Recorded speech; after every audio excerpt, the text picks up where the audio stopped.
Blessings, everyone. Today I'm working with a brand new deck. I've been sitting in the stillness for a few days, and it's from a creator that I have all of his oracle decks.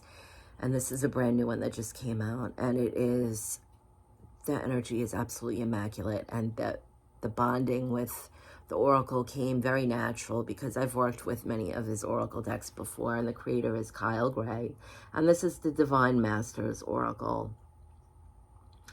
And the artwork is by Jennifer Hawkyard, and she's worked with him before with oracles. And so that's something that's always a wonderful expression of all of creation, is when an artist can bring through that energy visually. And this is done beautifully in this deck. And also Spirit has me working with, this is a pink amethyst that I have from Sage of Stones. It helps to embody and hold the energy, reading the oracle. And also, they have me working with a Lemurian crystal. And Spirit has been asking me to wrap the crystals actually in copper wire to help the energy flow. So that's been an intense energy experience with that. So first, I would like to say thank you to Source for allowing me to be a meeting of light. And I ask the Divine Masters and all the light beings to please step forward and help bring a message for the highest good. Thank you. I'm grateful.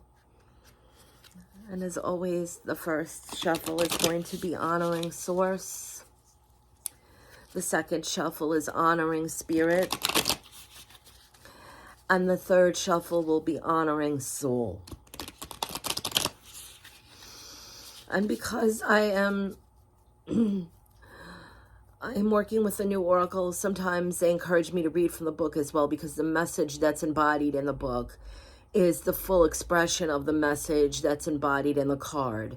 And so I will be doing that with this, as well as bringing through anything that Spirit is adding. Excuse me, I'm a little hoarse. And I always do this the same. I just allow whatever Spirit lifts up in the deck.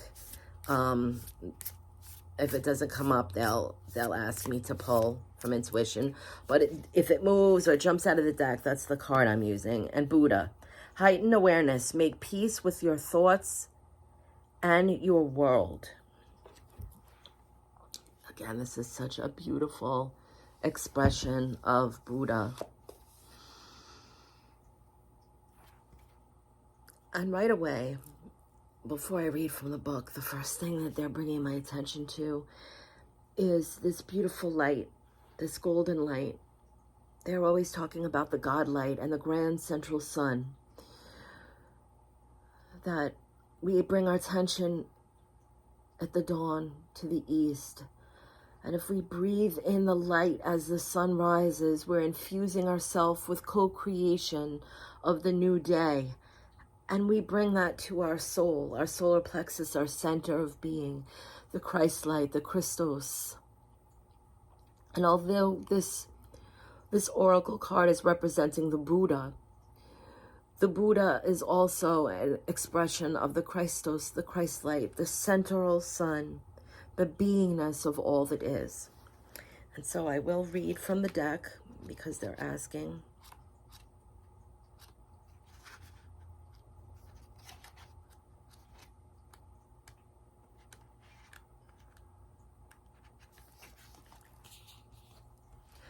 The Buddha started his life as a mollycoddled prince, but one day he broke free from the palace grounds and he was exposed to the harsh reality of life in the form of sickness, age, and death. It shook him to the core. Suffering was real. This set him off on a spiritual adventure that would lead to leaving behind all earthly pleasures in order to search for an end to all suffering in the world. Today, the Buddha is a spiritual master who is willing to help all beings move beyond fear and suffering. Even if you're not a practicing Buddhist, this amazing soul will help you reflect on your past and understand your present so you can reach a heightened state of awareness and stay connected to what is real and true. Don't fight the thoughts that disturb you, for when you fight your thoughts, you create a war in your mind. Your thoughts aren't your enemies. In fact, your mind is a neutral space that allows you to connect with both fear and love. When this card comes to you, you are being guided to know that when you experience fear, you have an opportunity to stand in love.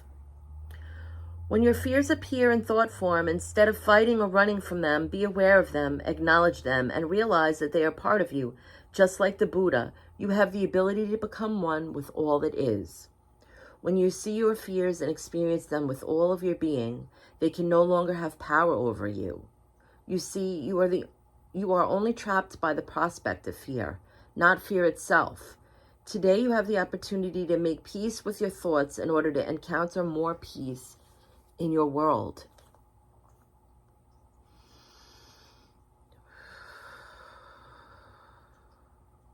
And I'm being reminded of a message that I was given that I shared on Twitter this morning.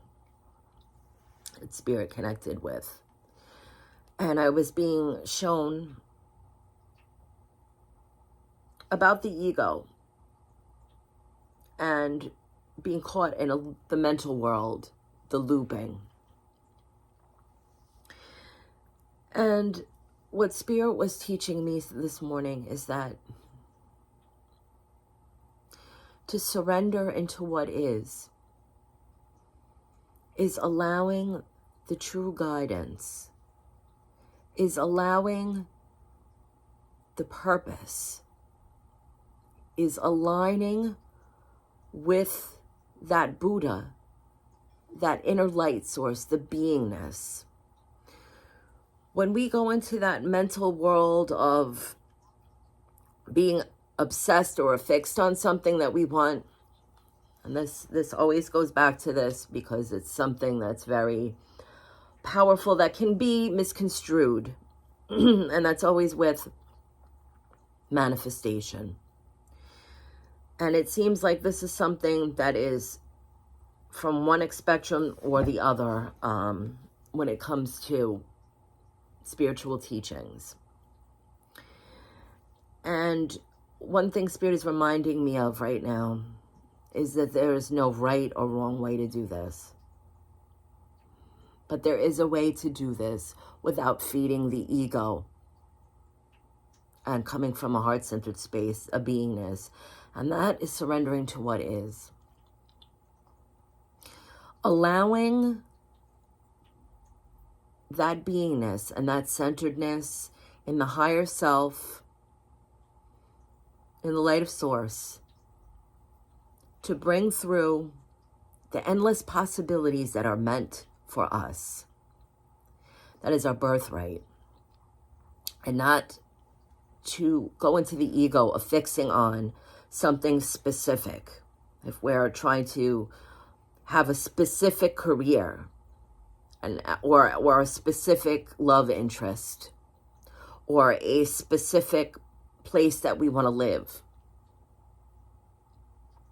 that we're forgetting the beauty of being and co-creating with the universe. And that's one of the things that we came here to fully experience.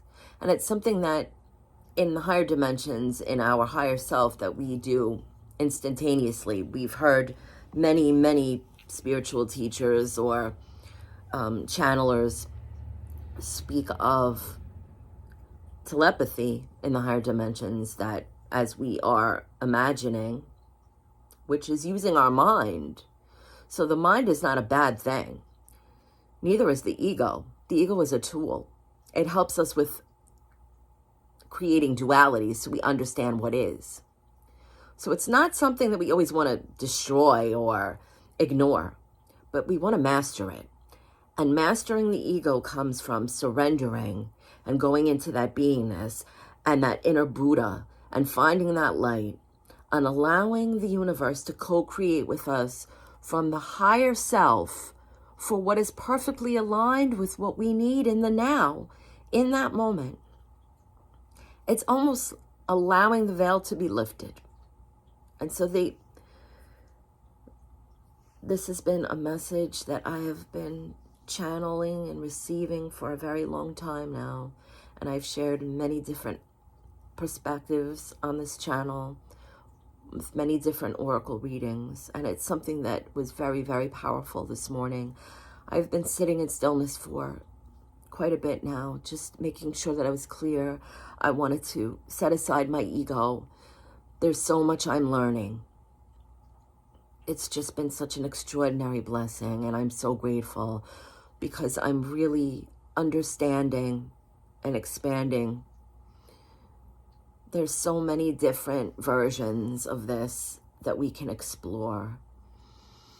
And that's the beauty, is there's endless possibilities. It's not a fixed.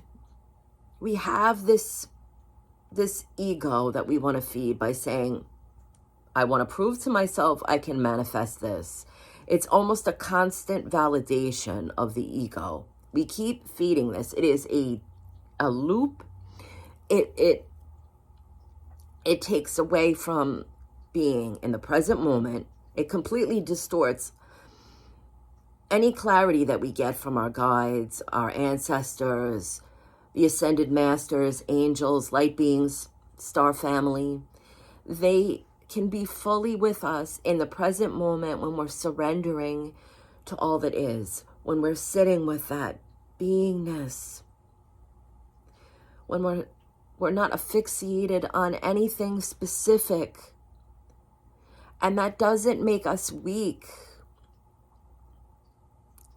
It doesn't make us, we have an illusion that we have to be this go-getter and we have to be this achiever and we're always doing, manifesting, creating. But true co-creation comes through in a surrendering.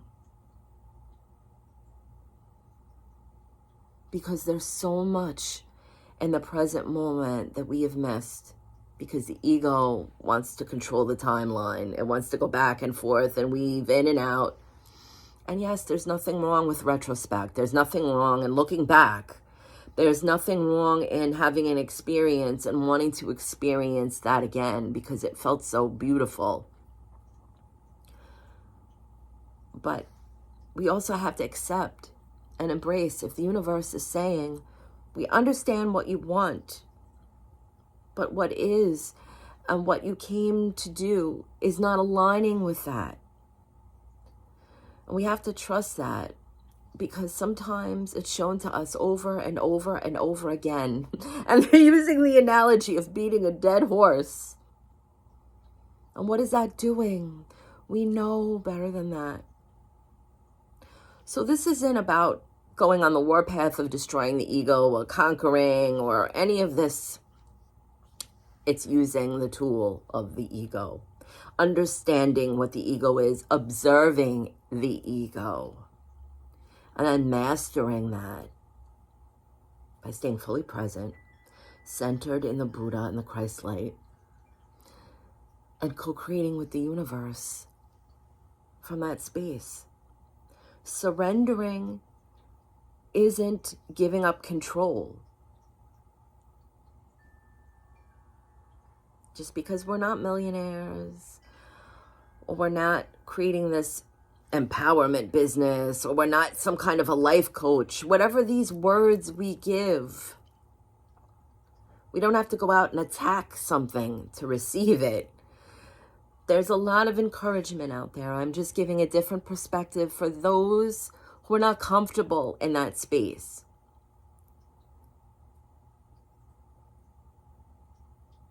And they're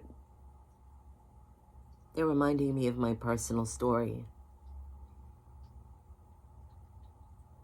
That I did surrender, and I was in a space of nothingness, homeless, disabled. There's many challenges in my path that had wiped the slate clean. And I just surrendered to that. And slowly things came to my awareness. The difference was the opportunities were aligned for me from the universe, and then it was up to me to take them. And the universe aligned many, many possibilities for me. I received very powerful education.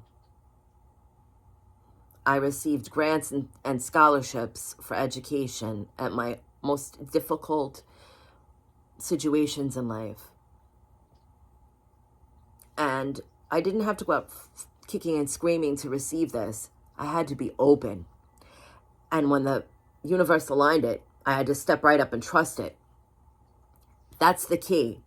That's the key, so we don't have to go out with the ego and chasing down all these opportunities that people think by being an achiever, you have to go and, yes, we have to meet the universe halfway, but what that means is surrendering so the universe aligns for us what the highest good is and using our intuition to know what that is. It's not creating these manifestation boards and wanting to attract all the stuff into our lives. An inherent in our beingness, we already know what we came here to do. We're just remembering. And as soon as we surrender to that and let go of the ego that we have to control everything, and we already understand that we're aligned with it, we've stepped into our purpose, we've stepped into the higher self, we're trusting that we're being guided and directed. The universe just puts it all in front of us, and then we have everything to choose from. There it is. It's always been there. Now it's up to us and what the lessons are that we came here to learn, what our archetype is. And these are all things that are very important once we've expanded our awareness, that come into play with what is meant for us. It's not just about what we feel like our ego wants to choose. It's from our heart. And that is not sitting in a place of constant desire, want, need. No. It's just surrendering. And so the right moments can align. The right opportunities open up. And we're in that space that we can see clearly to which ones we want to take. And just know that the possibilities are endless. From the vision of the other side, we'll see that. That's why there's no judgment during a life review. Because what we see is there were many, many different possibilities and many different avenues to take, and there was no right or wrong. We're just asked if we're happy with the one we took. And can we see, if we weren't, what would have been a better choice? And then we get offered the opportunity to try it again if we want. Whether it's in Earth School or many of the different vast, expansive worlds. And so the energy of Buddha is being pulled back. Thank you for allowing me to bring this message today. Thank you always for being patient. Sometimes what is written in the cards, especially when I'm doing the animal oracles or the angel oracles in the book, is always the starting point, but Spirit will step in and guide the message. And that's what I surrender to, because I'm learning in the moment as well as when I'm sharing it. So this isn't about Renee getting on here and preaching a message. This is in the moment I'm experiencing, expanding and learning. And I feel so very blessed and honored to be able to share that as well. So many beautiful blessings, everyone. Much love.